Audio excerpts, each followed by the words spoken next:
فتنت الہندوستان کے دہشت گردوں کے خلاف پاک فوج، ایف سی بلوچستان اور پولیس کا مشترکہ آپریشن شعبان جاری۔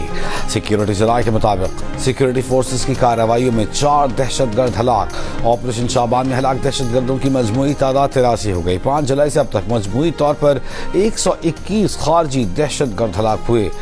ذرائع کا بتانا ہے کہ آخری دہشت گرد کے خاتمے تک بلوچستان میں آپریشن شعبان جاری رہے گا۔ کراچی میں 27 جون کو رینجرز کیمپ پر حملے کے ماسٹر مائنڈ قاری بشیر سمیت پورا سہولت کار نیٹ ورک پکڑا گیا۔ دہشت گردوں کو ہتھیار فراہم کرنے والے اسمگلرز بھی گرفتار۔ حملے میں شامل افغانستان اور پاکستان میں پورا نیٹ ورک بے نقاب۔ وزیر داخلہ سے ضیاء الانجار کی پولیس اور سی ٹی ڈی کے اعلیٰ حکام کے ہمراہ press conference. S S P C T D Irfan Bahadur نے بتایا کہ خارجی دہشت گرد جانان نے رینجرز کیمپ کے دروازے پر خود کو دھماکے سے اڑایا۔ باقی 3 دہشت گرد اندر داخل ہو گئے۔ حملہ کرنے والا ایک دہشت گرد باجوڑ کا رہنے والا جبکہ 3 افغان تھے۔ 4 دہشت گردوں کا تربیت، اسلحہ اور بارود افغانستان سے فراہم کیا گیا۔ ہینڈلر افغان سرزمین سے ہدایات دے رہے تھے۔ گرفتار سہولت کاروں کی بھارتی پراکسی جماعت الاحرار کے ٹریننگ کیمپ میں حملے کی تیاری اور بیان ریکارڈ کرانے کی ویڈیو بھی برآمد کی گئی۔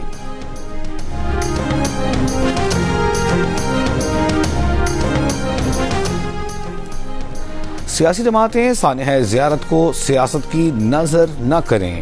دہشت گردوں اور ہمسایہ ممالک کی پراکسی سے لڑنے کے لیے ہماری فورسز ہیں۔ اس صورتحال میں ہم اپنی فورسز کو صوبے سے ہٹا نہیں سکتے۔ وزیر داخلہ بلوچستان ضیاء لانگو کی سیاسی جماعتوں سے اپیل۔ زیارت میں دہشت گردی کے واقعات میں شہید پولیس اہلکاروں کے لواحقین کا کوئٹہ اور زیارت میں دھرنا جاری۔ جوڈیشل کمیشن بنانے کا مطالبہ۔ حکومت کی یقین دہانی کے باوجود دھرنا ختم نہیں کیا۔ دھرنے کے قریب کنٹینر میں 8 پولیس اہلکاروں کی میتیں رکھی ہوئی ہیں۔ 7 جولائی کو زیارت کے علاقے مانگی میں دہشت گرد حملے میں 30 پولیس اہلکار شہید ہو گئے تھے۔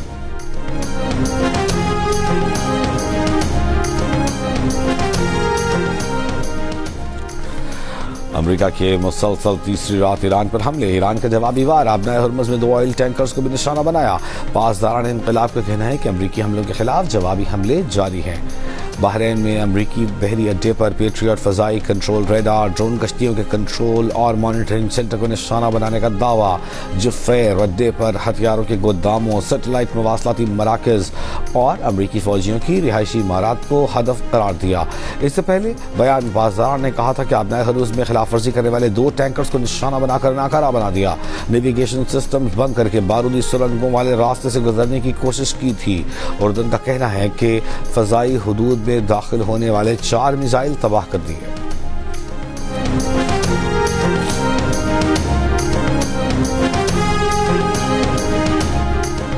امریکی فوج کا کہنا ہے کہ 5 گھنٹے طویل آپریشن میں امریکی افواج نے بشہر، چابہار، جاسک، کنارک، ابو موسیٰ اور بندر عباس میں عسکری اہداف کو نشانہ بنایا۔ ایران کے ساحلی حفاظت، میزائل اور ڈرون سائٹس اور بحری صلاحیت کے خلاف حملے کیے گئے۔ سینٹکام کے مطابق اس وقت مشرق وسطیٰ میں 50,000 سے زیادہ امریکی فوجی تعینات ہیں۔ ایرانی میڈیا کے مطابق جنوبی مغربی شہر امیدیہ پر امریکی حملے میں 4 افراد زخمی ہوئے۔ گزشتہ روز امریکی فورسز کی جانب سے پہلی بار بارودی کشتیاں استعمال کی گئیں۔ بندر عباس پر تنصیبات کو نشانہ بنایا گیا۔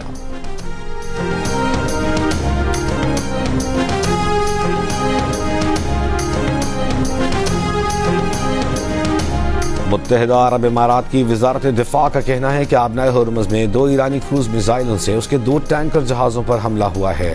واقعہ عمانی علاقائی پانیوں میں پیش آیا۔ ٹینکر پر حملے میں عملے کا ایک بھارتی رکن ہلاک ہو گیا، 8 افراد زخمی ہیں۔ 2 ٹینکروں میں لگی آگ پر قابو پا لیا گیا۔ کشیدگی میں اضافے کے جواب میں کارروائی کا مکمل حق محفوظ رکھتے ہیں۔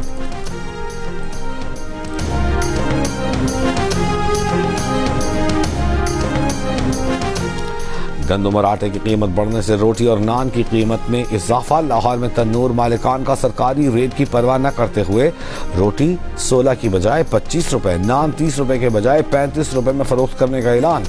متحدہ نان بائی ایسوسی ایشن کا کہنا ہے کہ 20 کلو آٹا 2400 روپے اور میدا 12,000 روپے میں مل رہا ہے۔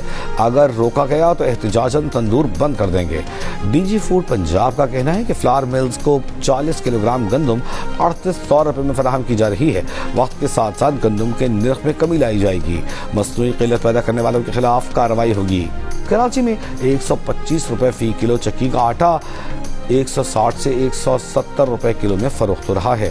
کوئٹہ میں بھی 20 کلو آٹے کا تھیلا 2800 روپے میں فروخت کیا جا رہا ہے۔ تندور پر سنگل روٹی 40، ڈبل روٹی 80 روپے میں فروخت کی جا رہی ہے۔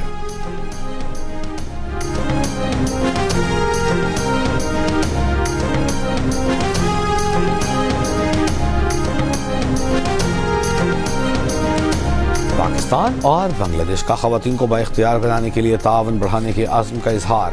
نائب وزیر اعظم اسحاق ڈار کا OIC وزارتی کانفرنس میں بنگلہ دیش کی شرکت کا خیر مقدم۔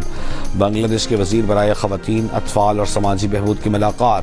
تجارت، تعلیم، سماجی بہبود، عوامی روابط سمیت باہمی دلچسپی کے مختلف شعبوں میں تعاون بڑھانے پر تبادلہ خیال۔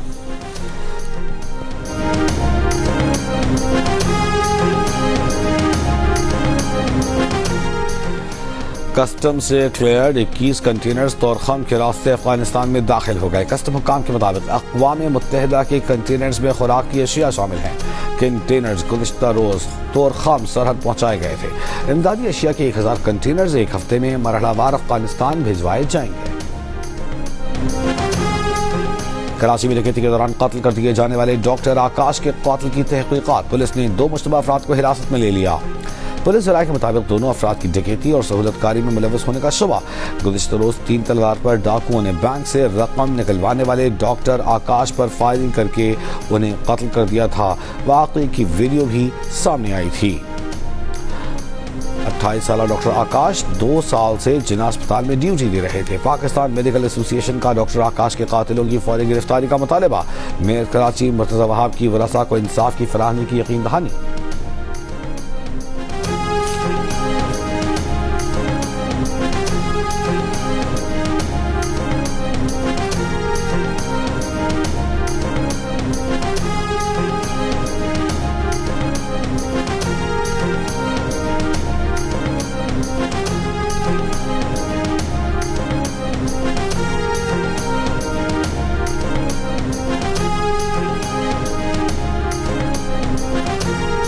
لاہور سیالکوٹ موٹر وے پر ٹریفک حادثہ، 2 خواتین جاں بحق۔ ترجمان موٹر وے پولیس کے مطابق تھانہ فیروز والا کی حدود میں کار نامعلوم گاڑی سے جا ٹکرائی۔ فیکٹری ایریا کے قریب کار کی ٹکر سے ایک بچہ جاں بحق، 1 زخمی۔ پولیس کے مطابق 8 اور 9 سال کے دونوں بھائی تندور سے روٹیاں لینے جا رہے تھے۔ ملزم کار ڈرائیور کو لوگوں نے پکڑ کر پولیس کے حوالے کر دیا۔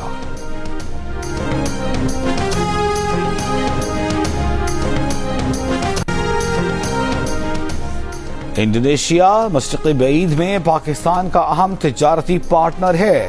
سندھ حکومت کا انڈونیشین کاروباری طبقے کو سرمایہ کاری اور تجارت بڑھانے کا کھلا دعوت نامہ ہے۔ دونوں ملکوں کی تجارتی مراسم کا مستقبل روشن ہے۔ وزیر اعلیٰ سندھ مراد علی شاہ کا کراچی میں Indonesia Pakistan investment and business forum سے خطاب۔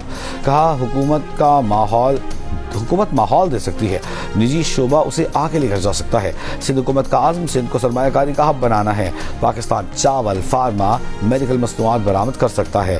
سندھ میں تیسری بندرگاہ کیٹی بندر بنانا ہے۔ کراچی میں سندھ انویسٹمنٹ فیسیلیٹیشن سینٹر قائم کر رہے ہیں۔ فیفا ورلڈ کپ کے پہلے سیمی فائنل میں 2 سابق عالمی چیمپئن فرانس اور اسپین آمنے سامنے ہوں گے۔ گولڈن بوٹ کی دوڑ میں شامل امباپے نگاہوں کا مرکز ہوں گے۔ دوسری جانب اسپین کے اسٹرائکر بھی کبھی بھی خطرے کی گھنٹی بجا سکتے ہیں۔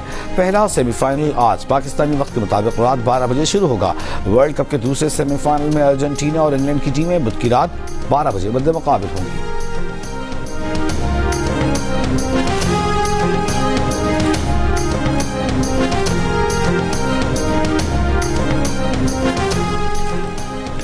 اور جنوبی وزیرستان کے علاقے وانا میں مقامی کالج کے زیر اہتمام روایتی فوڈ فیسٹیول کا انعقاد۔ علاقے کے ثقافتی ورثے کو اجاگر کرتے ہوئے طلباء کے مختلف مقامی پکوانوں کے سٹالز، جنہیں شرکاء نے بے حد پسند کیا۔